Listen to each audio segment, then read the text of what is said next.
when Jesus receives from John the Baptist the baptism in the river Jordan, we can listen a voice from heaven. You are my beloved Son, with you I am well pleased. And in this meditation we take occasion of the love of God the Father to God the Son, to meditate of this important and central aspect of Christian life, that is love.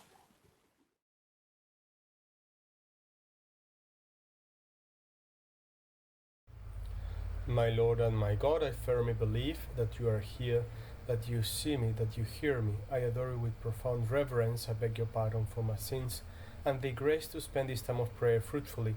My Immaculate Mother, Saint Joseph, my Father and Lord, my guardian angel, intercede for me.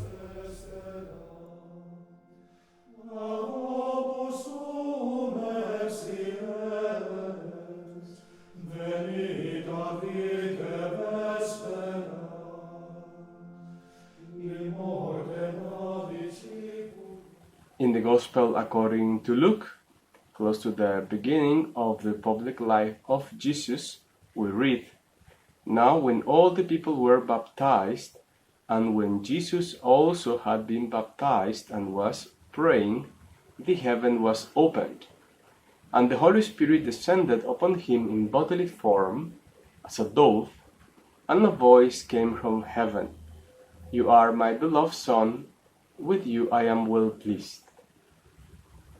And now we read this phrase, "You are my beloved Son." The fact that Jesus is the beloved Son of God the Father.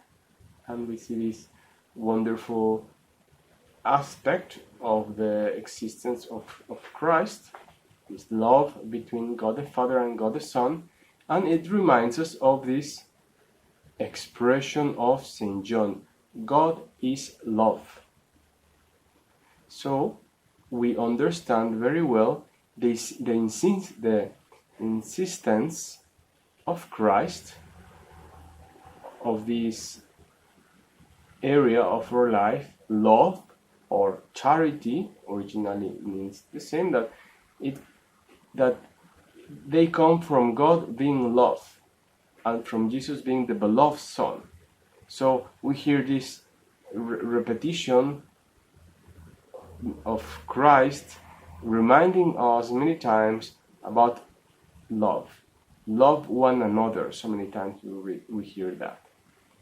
For instance, in the first letter of St. John, we read, "For this is the message which you have heard from the beginning, that we should love one another." And it's good to meditate often in this topic. Even we have meditated before on this area. It's good to meditate again, to consider many times the role of love, of charity in our Christian life. And obviously we see the charity of Christ with everyone in the Gospel. For instance, with Peter. Peter that is stubborn, Peter that betrayed Jesus, etc. And then Jesus deals with him with great affection, patience, charity, with the other disciples as well. And then how he goes curing people and taking care of people, even with Judas. Jesus knows that Judas comes to betray him, and even in that situation, Jesus would treat Judas with patience and with affection. So in this time of prayer, we ask to be able to imitate the example of Christ, that with his prayer, his actions, his words live charity. With his prayer, we see, for instance, in the Last Supper, how he prays for the disciples. With his actions, obviously all that I mentioned, the way he treated people, disciples or not disciples, with his words reminding us about charity. So we say, Lord, please help me to discover the meaning of love, discover the meaning of charity. And in the same way that Jesus is the beloved Son of God the Father, I also learned to be a good child of God by loving you and by loving others. But then comes the reality of what we are, or original sin. And then the obstacles for our living this Christian love, or pride, or laziness, or anger, or all these things. These are our enemies. So Christian life, important part of Christian life, is getting rid of these enemies so as to be able to love. That's why we have this struggle against vanity, anger, envy, pride, laziness, etc. Because all these are obstacles for our loving God and loving others. So we try to know ourselves. It's good when we make examination of conscience. We can do it also in this way. When we see our defects in my character, in my personality, which things are obstacles to be able to love more God and to love others. I read one text of Pope Clement I. He has a letter to the Corinthians also. Who can express the binding power of divine love? Who can find words for the splendor of its beauty? Beyond all description are the heights to which it lifts us. Love unites us to God. It cancels innumerable sins. So we repeat again our petition to help. We ask God to help us to imitate Christ in this living and loving, living Him, God the Father, and all men.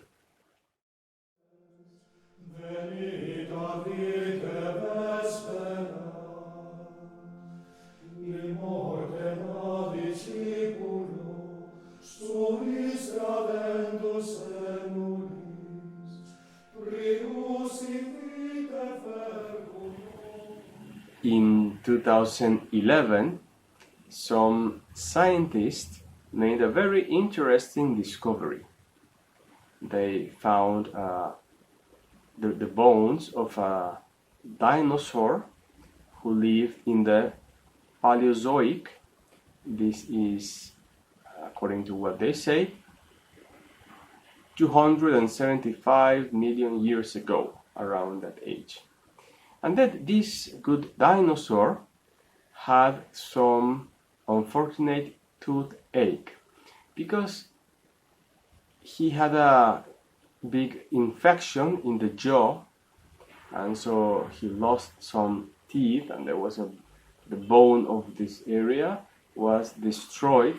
So they somehow suppose that the dinosaur had suffered toothache, and this dinosaur is called Labidosaurus amatus. And then we think, if these scientists are able to discover the suffering of a dinosaur that lived 275 million years ago, perhaps it's not so difficult to discover the needs of those who live with us or close to us in the same time, that those we live with, the people we meet often or every day. But we need to stop and think. We need to open our eyes and to spend time thinking, and especially to spend time in prayer thinking, what do they need? Really talking to God about, for instance, our relatives, each one, the people we live with. What about this person? What about this one? Or our friends, what do they need?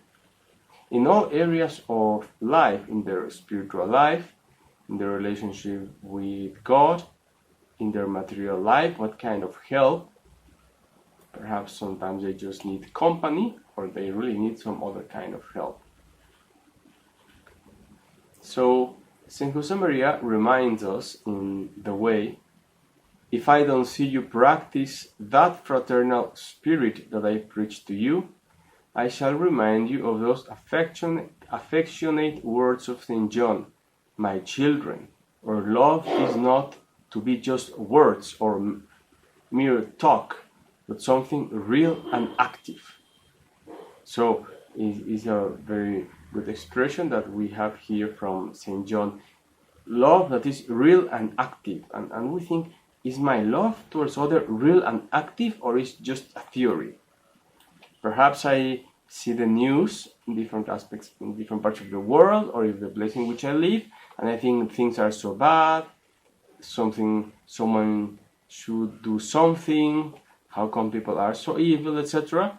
But then I don't really do anything to help those around me.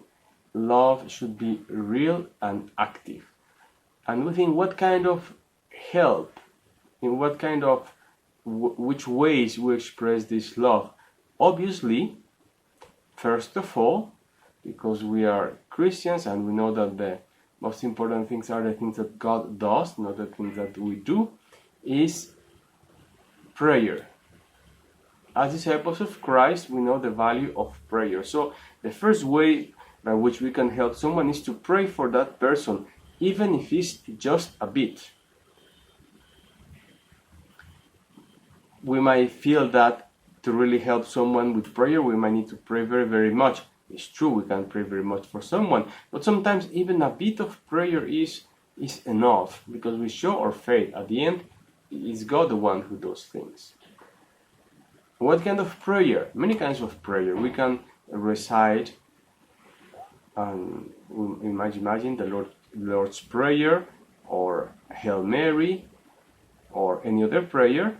But also, another kind of prayer is that in our meditation, we talk to God about that person, as I mentioned before.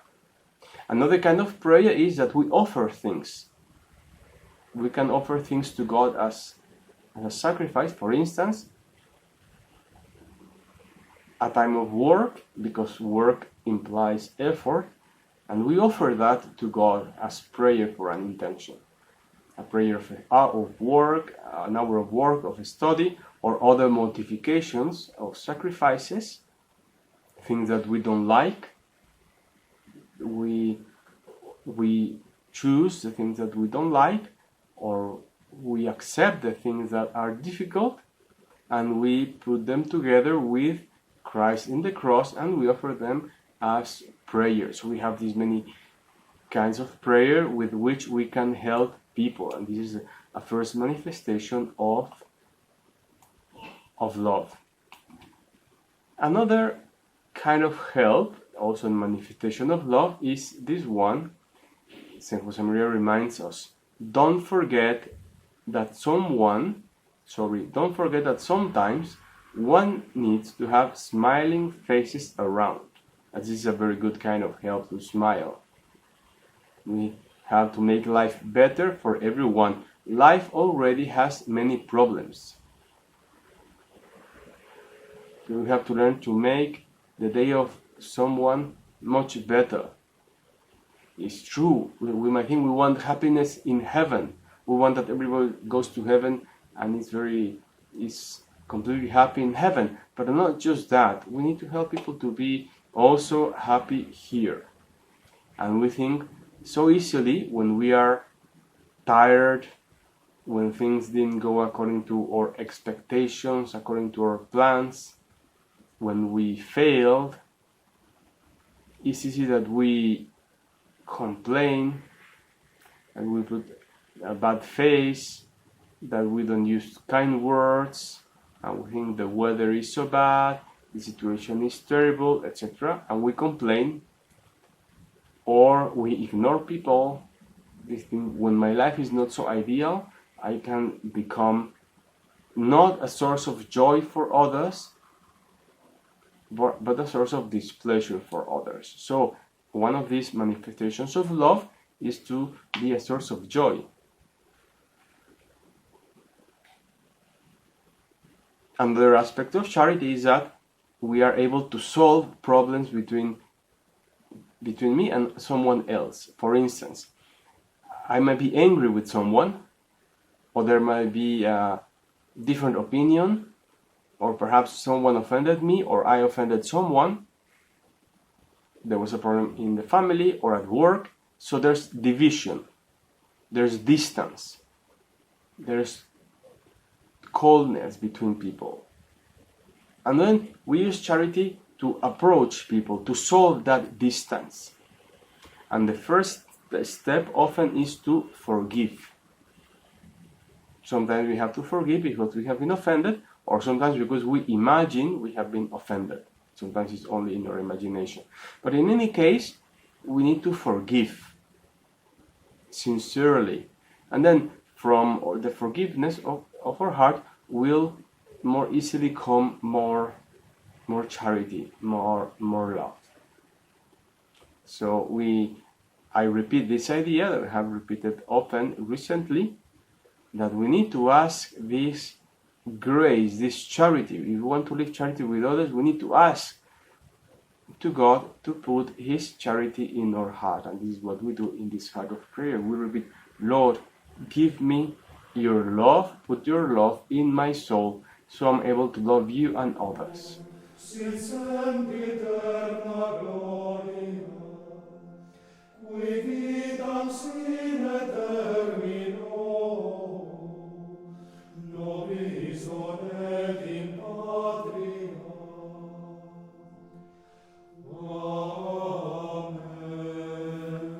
There are many areas in which we can live charity: family, friendship, workplace, those most in need. And in other occasions, we have meditated about these areas.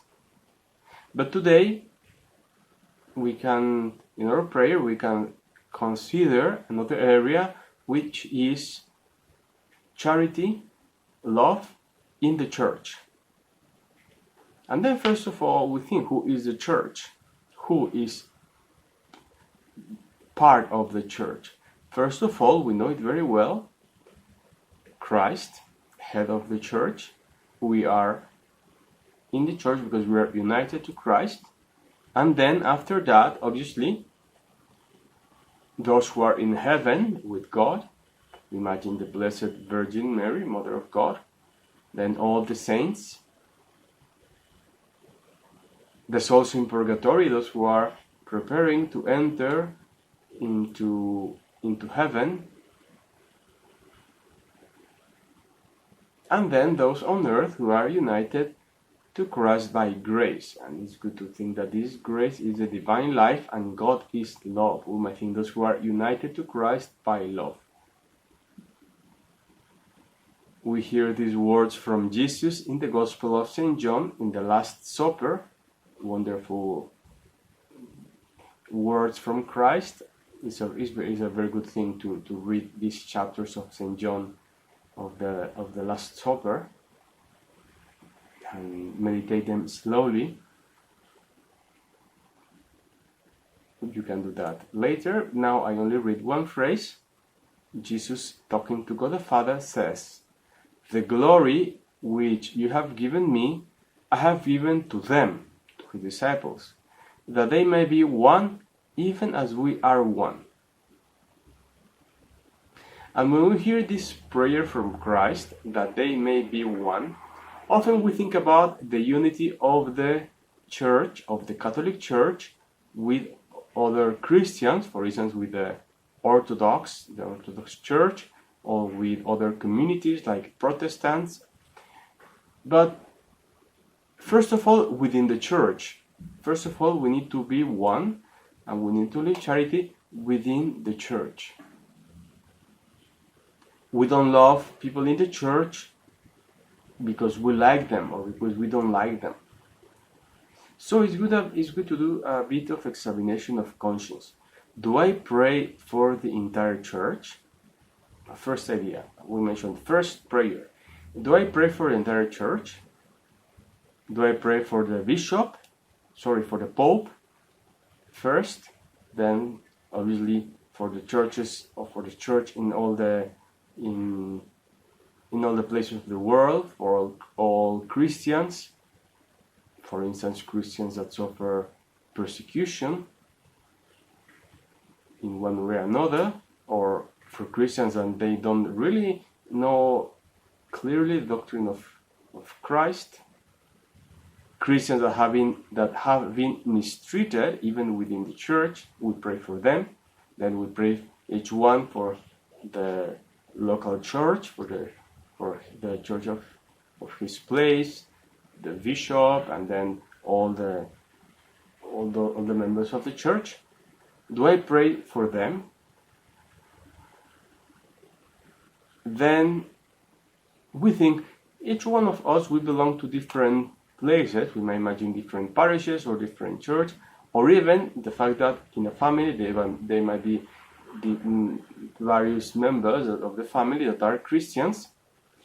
And so often we have different opinions, different ways of doing things, different ways of praying. And it's good to think again, do I live charity with them?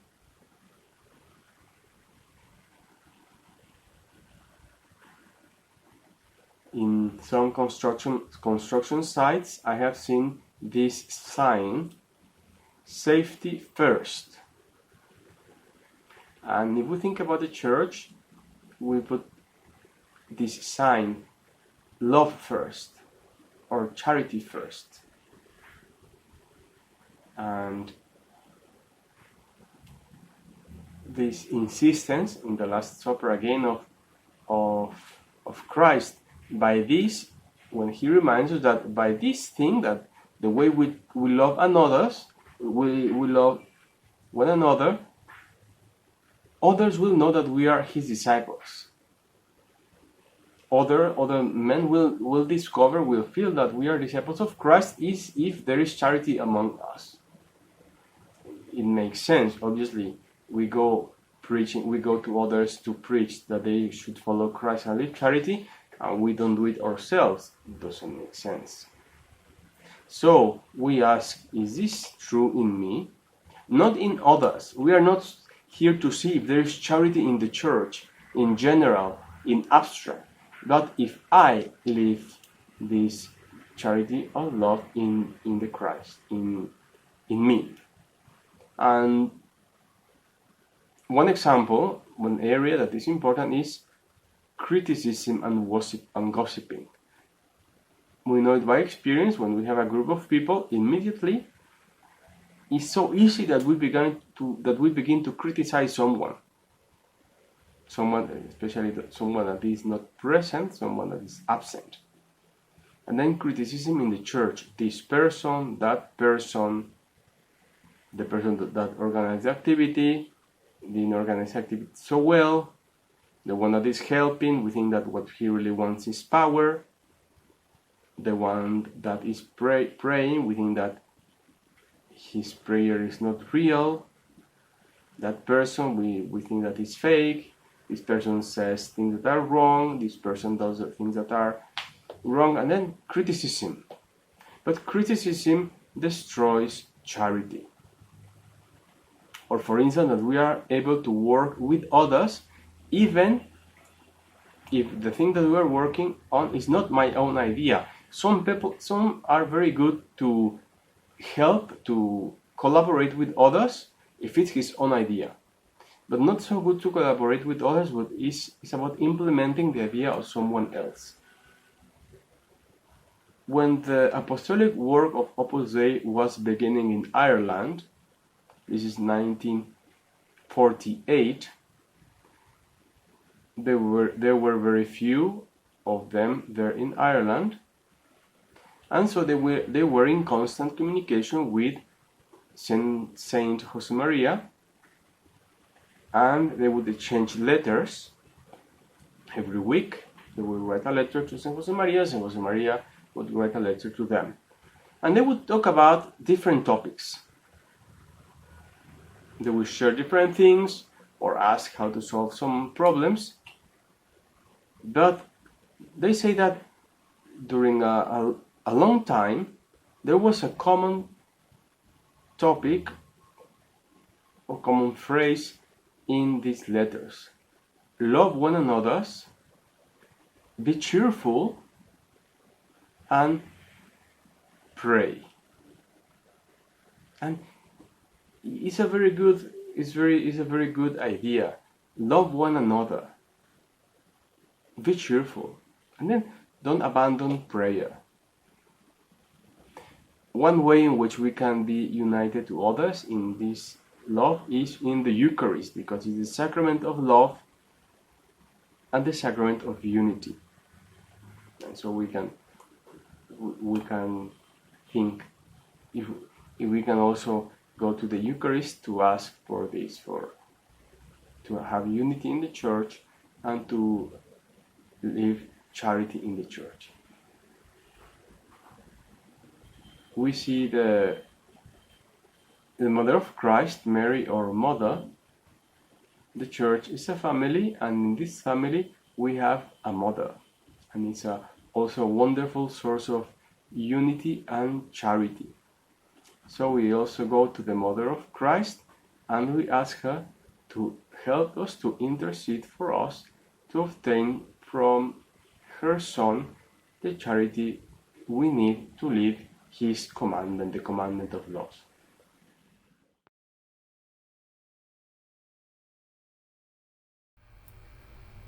I thank you, my Lord, for the good resolutions, affections, and inspirations that you have communicated to me in this meditation. I beg your help in performing them. My Immaculate Mother, Saint Joseph, my Father and Lord, my guardian angel, intercede for me.